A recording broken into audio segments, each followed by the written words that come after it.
ယမင်းဒီနေ့မှာတော့အရန်ကိုလွယ်ကူပြီးတော့အရသာလည်းရှိရဲကျမရည်လည်းညွတ်တဲ့ဈေးလက်သက်သာတဲ့ဟင်းလေးတစ်ခွက်နဲ့မိတ်ဆက်ပေးမှာဖြစ်ပါတယ်အဓိကကတော့ဂျပန်တကယ်ချင်းတွေအတွက်ပေါ့နော်ခုတလောနာပဲစားပြနေရပေါ့နော်နာပဲထုတ်ကလေးတွေကဒီအကာခါရာနာပဲဆိုလို့ရှိရင်240ပဲရှိရယမင်းကြိုက်တဲ့အရွက်ကလေးဝယ်ထည့်ပါတယ်သားလေးလည်းထည့်ပါတယ်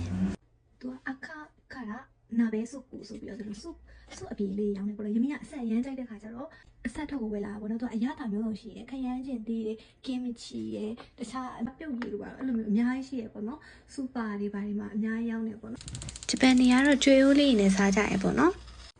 ကိုချူချန်လေးနဲ့တက်ထည့်ပါမယ်